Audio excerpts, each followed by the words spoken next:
So mental toughness. In the strength coach world, this is the holy grail of words we don't understand.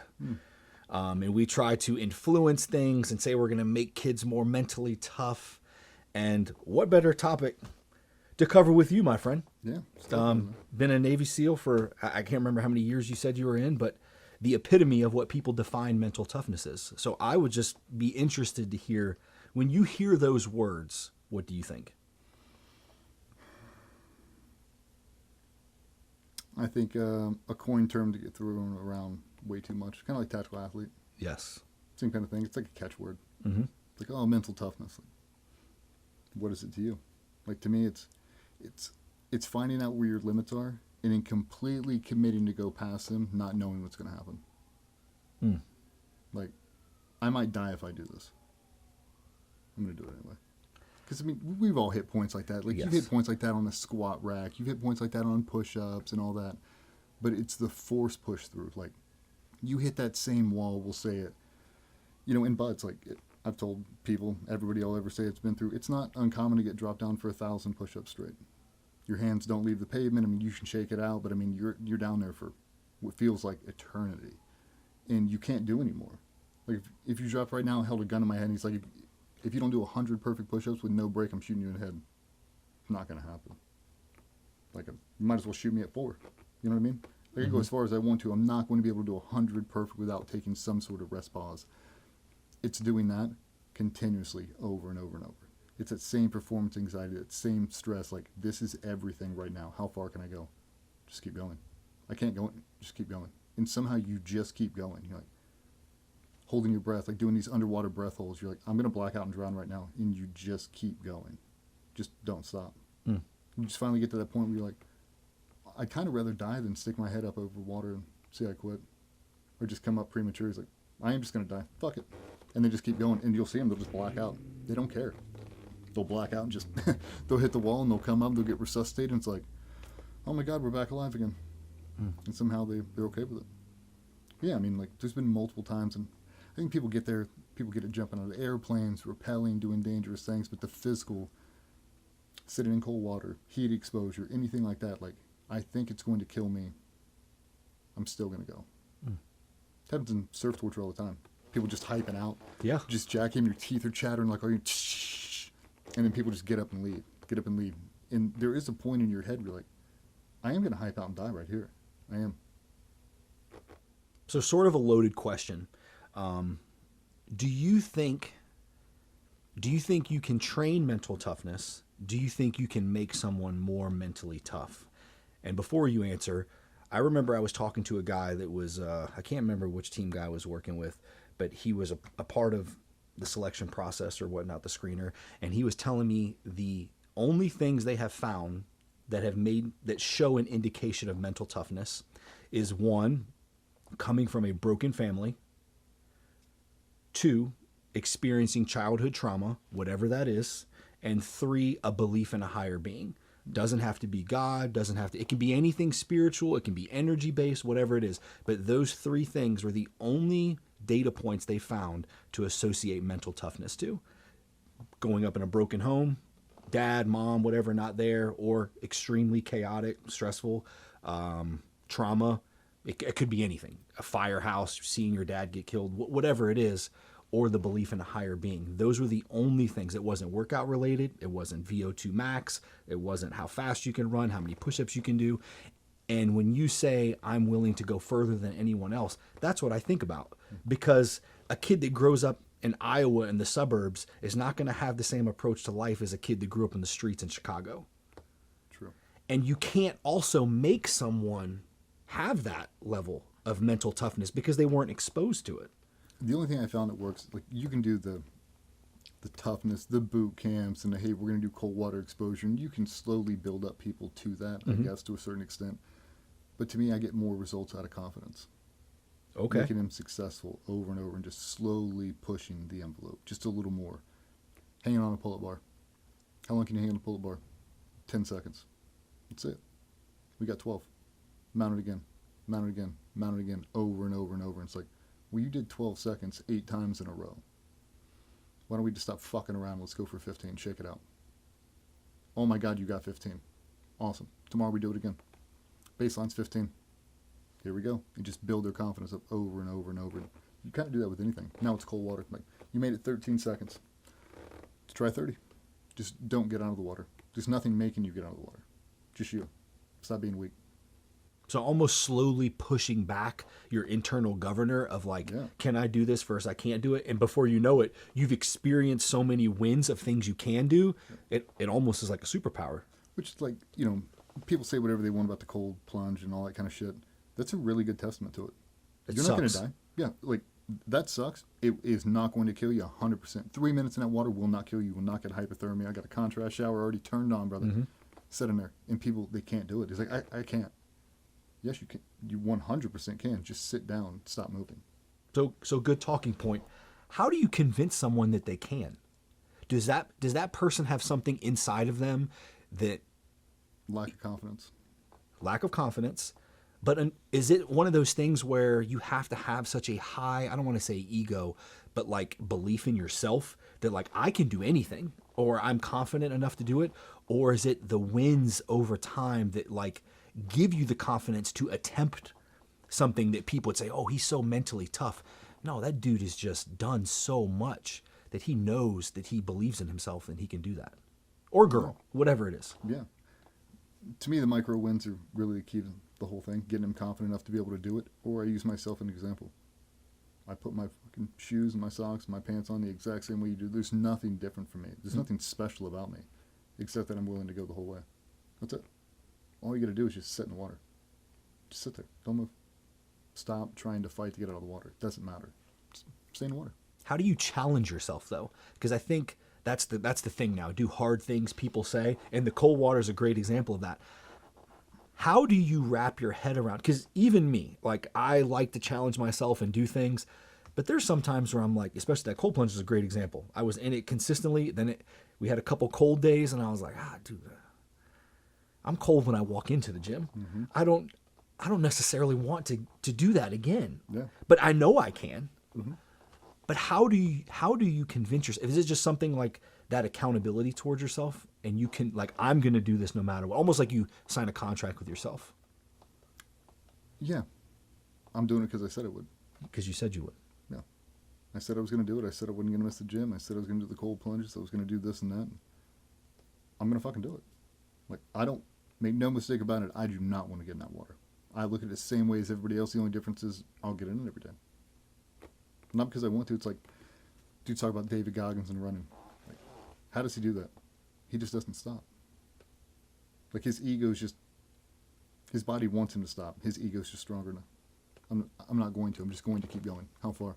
Until I want to stop. And his ego just won't let him. So a personal question. You can't tell me for a single minute that you don't want to not do it. So what do you tell yourself to be like, I'm doing it anyway? Nobody else wants to do it. Like, I have to be the physical vessel to show people you can do it. And that's why I'm honest. Like, I don't want to get in that cold ass water. I'm showing you can do it. Think there's times I don't want to wake up and do a 20-minute walk? Sure. Still do it. That's why I posted on IG. I'm doing it too, man. Like, my life ain't fucking perfect. I need 20-minute mental health resets. Like, I'm doing it too. That's why we tag the gym. I'm trying to promote you and showing through, active participation. You can make a routine to where you can allot yourself the opportunities to be physically successful every day. So I know you do that as a motivational tool that other people can do it. But I know you would do that without Instagram. So at that point, when you are doing it just for yourself, which is most people are watching this right now, getting and showing up to the gym, on those days where you don't want to do it, like what does go through your head? What's going to happen if I skip a day? How far am I going to fall back? Am I going to look at it at the end of the year? There's some benchmark goal, some weight, something, and now I don't hit it. I miss it. I also missed last Tuesday. If I wouldn't have missed last Tuesday, would I have gotten it? No, I'll never know. But now it's like, hey man, I stuck with the plan. Like, maybe just bad genetics. Like, maybe I didn't do enough forced isolation training, that one discipline to be able to hit that, whatever the back squat was or whatever. Like, maybe my volume's off, maybe my nutrition's off. Like, but I hit every session in the gym. I know that ain't it. I can look back at myself and like, I did everything I could. To me, it helps me sleep better at night. But also knowing that by maintaining that routine over and over, I'm doing it for myself. I'm doing the same thing I'd be doing when I'm 50. Same routine, same workout plan, same nutrition plan. I'm just going to keep the whole thing going. To me, it helps. When we talk about mental toughness, I think the load of the word mental toughness is on the word toughness. And people associate that word with strength, lifting a lot of weight, running real fast. Some of the strongest people I know are some of the weakest people I know. My wife is one of the, as far as mental toughness goes, I haven't met anybody more tough than she is. I mean, I literally would say the same thing about my wife. It is wild how much we talk about strength, but we forget about the mental part of mental toughness. Like, that's the part. Like, a lot of people can lift weights. A lot of people can't move people. Yeah. And there's a metaphorical approach to that. There's a metaphorical way of looking at those words of mental toughness. And you can move me, I can move you, I can move another person, I can throw them, I can do them, but can I get them to follow me? Can I get someone to listen to me? To me, that load of that power, that's power. Can you motivate people? Can you motivate yourself? Can you galvanize a group of humans like that? I think that coincides with mental toughness. Same. And being able to respond and be resilient to stress, like you talked about Patsy. I mean, she's been through a lot. I mean, they all are. All of our wives have been through. We're not great. I mean, I have my mistakes, no different than you, and we're all imperfect people. But the ability to just respond to things and move forward and be confident and strong is a lot more than just your physical presence. 100%. And a lot of that, I mean, it's funny you brought up childhood trauma. I'd echo that. Yeah. Some of the most resilient people I know have had some screwed up childhoods, man. Yeah. And somehow they push through. They're so good at compartmentalization. And you see people from, upper middle class, white collar. Not saying you can't compartmentalize, but you haven't had to your entire life. Where that guy has. His whole life has been nothing but focused, purpose-built compartmentalization. Mm-hmm. And he's really, really good at it. And at a certain point, it's a detriment to you. Like, you're really, really good, and then you start... Everything you compartmentalize kind of gets jumbled up, and now you can't sift through it. Mm-hmm. Now everything's kind of messed up, and you just start compartmentalizing everything real fast. It's like, that'll get you... Some of the times, you got to be able to let it out, let it breathe a little bit. But, I mean, for me, like... Yeah, we talk about it. There's days I don't want to do this, man. Mm-hmm. Like, how am I going to do it? I compartmentalize everything that's not inside of that 2-hour block. I'm not thinking about what's happening at 9 a.m. I'm not thinking about what's happening right now. It's like, all I've got to do is walk my ass through that gym at 7 a.m. Mm-hmm. I don't care about anything else. I've compartmentalized the entire day, and as soon as I'm done, I wall off everything else, and I just take an hour-long blocks. Nothing before, nothing after, just this block. So a little bit of a different tangent, but... What's up, guys? DJ Shipley, retired Navy SEAL. Vernon Griffith, 2024 Tactical Strength and Conditioning Coach of the Year. I've dealt with more injuries and physical limitations than you can possibly imagine. Our 5-day program will get you out of pain, improve your mobility, strength, and power. This program is not just for operators, but don't take our word for it. The GBRS program has been life-changing. It's helped me be consistent, and it's been an asset to my weight loss. I've never been in better shape in my life. We have thousands of success stories. There's no reason you can't be the next. Start today with a free 7-day trial. A topic, and for those listening, DJ has no idea what the hell I'm bringing up. This is all winging it. But mental toughness, bringing up the child thing. My upbringing was not the best. We struggled a lot, didn't have much. So now my kids live in a different world, and I struggle often if I'm doing too much, if I'm not giving them a rough enough upbringing for them to be resilient humans to society. Am I giving them too much of the world? I try to let them fail. I try to let them figure out things on their own. But that compartmentalization as a kid, like, stress is relative. People be like, oh, then my kid, they just broke up with their girlfriend, failed their test, blah, blah, blah. That's nothing to me losing my job. Relatively speaking, that's just as big. Mm-hmm. Just as big. And that kid still has to hide their emotions, show up to school, do school, do their sport like nothing ever happened. Do you notice anything with like your kids and how you do that? Because for me, the best thing I can do is when I see them fail, not help them right away. Yeah, I mean, you gotta let them fail. You have to.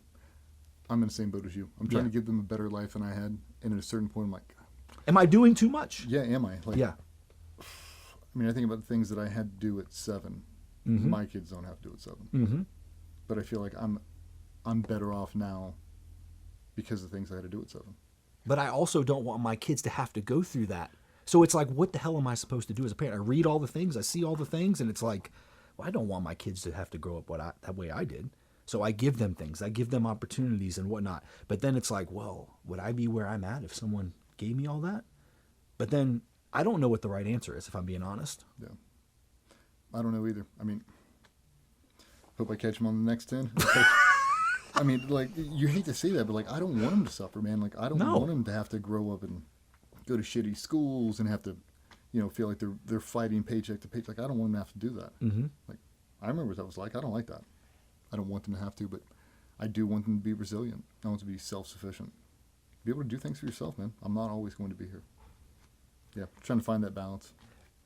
I think that presence of being there, that's kind of, I guess if I was to think about it, that is my approach. Let them fail, help them out, but like I'm always going to be there. Yeah. And I think that having that security, maybe it doesn't make you as mentally tough because like you said, when you're swimming and you know you're going to black out, like I'm okay with that. But it's because you know someone's going to pull you out of the pool. Yeah. Like you know they're going to resuscitate you. In your mind, you're thinking, I'll pass out because I'm going to pass out, but deep down, you know they're going to pull you out. They're gonna help you, right?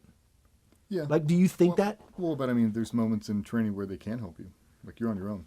Like you're diving on your own. There's no safety. He can't come get you. Then how do you? You Then jump how, out of an airplane. You can't. Then how do you do that one more thing then? What do you mean? Like how knowing there's no one to save you. Mm-hmm. So like swimming, open water, whatnot. You have to swim this certain amount of time, and you're like, I'm going to empty the tank here because I have to meet this time. Realistically, if you're in open water, you're not going to get saved. They're not going to get to you in time. So how do you push past that? Knowing that, to me, that's when we think about physical mental toughness, that's what I think about. Like, how far are you willing to go? I weigh the risk of surviving or the risk of dying versus the fear of failure. So it's like, honestly, I would rather die, be lost at sea, than fail that evolution. Where does that come from? Where does that fear of failure come from? That might be a childhood thing. That could be a cultural thing. Yeah. Like everybody wants to win. Everybody wants to be there at the end. We all want to cross the finish line at the same time. How far are you willing to go? I mean, you see guys like jumping's a really good example. We all go through the exact same training, and you get people when they stand up for their first jump, they look out of that ramp and like, you can see it on their eyes, like, no fucking way am I doing that. Nope, not like. I mean, you can see it. Like I'm inside of your soul right now, dude. Come on, here we go. Give him a little shake. I'm like, just take a chill pill, man. Ready? And we'll leave, and they'll just do it. And I'll talk to him at the bottom. I was like, what's going through your head? And he's like, I knew I was going to die. I was like, did it anyway. Did it anyway. He's like, I wasn't coming off that ramp. Just went anyway. Sometimes you just have to go. That part just blows my mind because where did the confidence do it? Was it you? Like he locked eyes with you and was like, yeah, like I'm doing this. I'm doing this, and I trust. I mean, I had an Army SF guy that put me through free fall school a long time ago. I can't remember his name. I feel like an asshole, but such a super cool dude. Like dip in Copenhagen, like always telling cool stories, and he made jumping. It seemed like not that big of a deal. He'd come in a briefing. He's like, hey man, just chill, dude. You've done every single step that is dictated by the Army. Every single step you've passed. You've done all the wind tunnel, all the packing, all the simulations, all the hanging harness. You've knocked out every wicket. You know how to do this. Just got to step off the edge. Don't make it harder than it is. Okay. And you just leave me like, I have. Like, I've burned all the reps. I've done everything I need to make this successful and to not make this a suicide mission. Let's just execute. And you see them do it. But yeah, you see a lot of people get on the ramp and they are not about to jump, dude. The only reason they do is they've committed. They burned the ships a long time ago, and they're like, I'm going, dude. When you said the calm, when I'm around someone that's calm, I'm like, oh, this guy's dude. Yeah. Like when you just said that guy is so calm, he's so relaxed. When people think mental toughness, I think they instantly run to huge, big, strong, tattoos, the loudest person in the room. When I see the loudest person in the room, I instantly go, oh, he's as fragile as a piece of glass. Oh, yeah, dude. He's easily breakable. Glass Jaw Joe. Oh, yeah, dude. The guy with the cauliflower ears is always sitting in the back of the room. In a hoodie with his arms crossed, just observing. Yeah. He ain't got to say a goddamn word.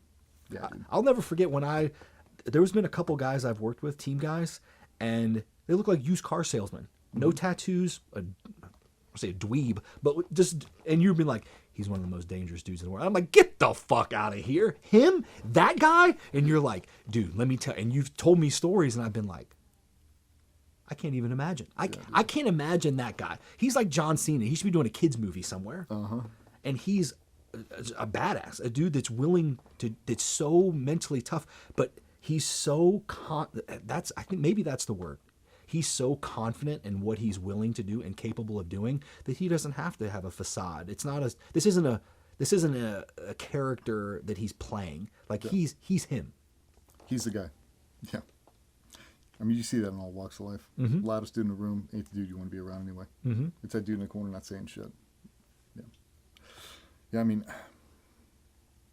some of the compartmentalization with the injuries, the family stuff guys got going on, then you hear about it, and they're still able to perform at that high level. Like, how are you able to do that?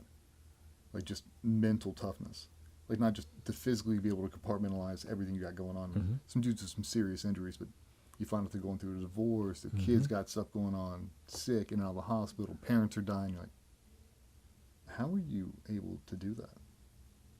Just sheer mental toughness. Like, that ain't nothing about being in cold water, doing a bunch of physical stuff. Like, that dude is able to operate like Tom Brady in his little genre, his little career path, and block out everything else that would normally cripple you. Like, you'd be done. You'd be in therapy for years if that shit happened to you. It's a Tuesday for that guy. Just walls it off. I'll deal with it when I retire. I'm done. Like, I think most of the people that hear our stuff and watch and that are fans and supporters and very thankful for every one of them, but those are those people. Yeah. That just have a regular job, that are responding to their kids, to their wife, or to their husband, to stress. And if they unloaded the amount of weight they were carrying on someone, I bet someone in their life would be like, damn, dude. Yeah. And you just go to work 10 hours and file taxes? Like, how do you do that? And I don't think people realize how strong that they really are, because they're comparing them, no offense, to you. A dude that I see and I'm like, God damn, that dude's huge. He's strong. He's a hero. Like, all these things, whereas in their walk of life, they are DJ. They are that guy. Yeah. And they just don't understand how capable they are, like you said, because of everything they have going on in their life. I mean, I say it all the time. You think about, like, police officers, firemen. Think about pediatric surgeons. Yes. Think about how much compartmentalization you got to do after doing that job all day long, then go home and pull your kids out of, school, bath, dinner, the whole thing. You can't show them any of that. That's mental toughness, dude. A social worker. I think about it all the time. Like, one of Carson's old softball coaches was in foster care. Yeah. Those sort of people that can have a conversation with someone that's so stressful and then look at you and be like, hey, man, so for lunch, what are we doing? I'm like, how did you just go from there to there? And it's in their head. They're just, that's mental toughness, man. That ability to navigate that human terrain. Yep. No, well said. I mean, navigating a human terrain, being able to compartmentalize, it's definitely a superpower. And it's one that everybody thinks that some Herculean figure in their mind has, like, oh, only that guy has it because he did this job. Like, no, dude, that's all walks of life, man. Like, you'd be more impressed with yourself if you just lined out all the shit you're compartmentalizing. You're like, man, I am really doing a really good job. Dude, and you're not spilling that over on your kids. Like, you deserve more of a pat on my back than anybody I know. That's a great. Yeah. For those of you that are listening, I hope they do that. That is a great thing. If anyone just listed, and I'm not trying to be over dramatic, but list all the shit you're dealing with, like your kids, college tuition, this, that. You got a dentist appointment. You're paying for a root canal 4 months later because you had to put it on layaway because a retainer cost $600, and now you're tight on Christmas money. Like, I wish people would list those out, because you'd probably be like, holy crap, I am carrying so much weight. Yeah, but ultimately it should make you proud of yourself. Yes. Like, how well am I compartmentalizing it? Actually, pretty damn good.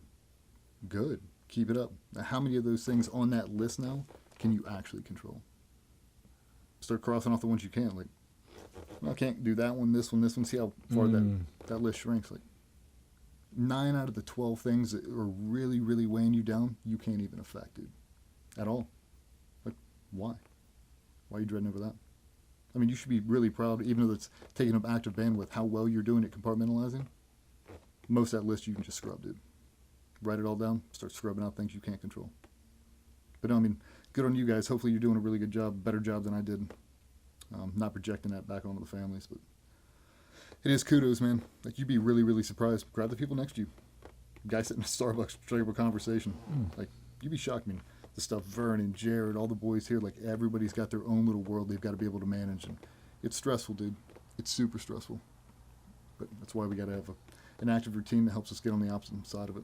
To go with that, I mean, we talk about how compartmentalization is a skill and it's a superpower. It's also something that you should be aware of.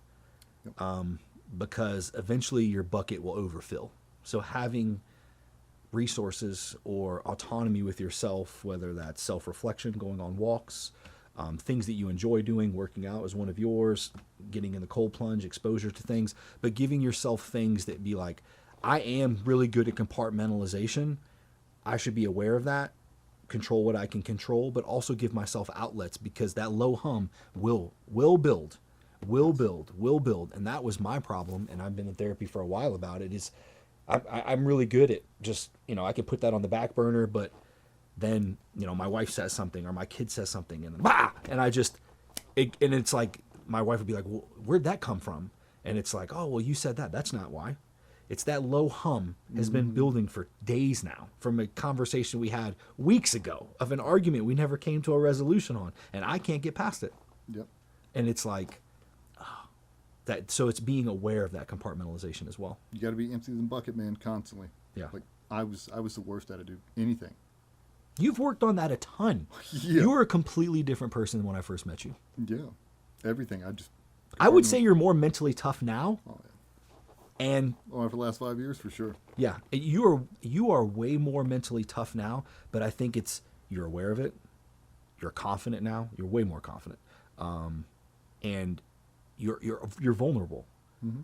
Vulnerability is never a weakness. That is a strength. And I think that is a huge thing, especially in men. Like, I don't want to ask for help. I mean, I literally just did a yearly checkup in the doctor's office 2 weeks ago, scared shitless. I was like, oh man, I don't, what's going to come back from all this? But it's like, hey, take care of yourself. Do the things you're supposed to do. Like, oh, I'm fine. I don't need to do it. And people will be like, oh, he's so tough. No, he's dumb. Yeah. That's not tough guy. That's dumb. So it's an interesting concept, and I don't think people respect those words enough. I agree.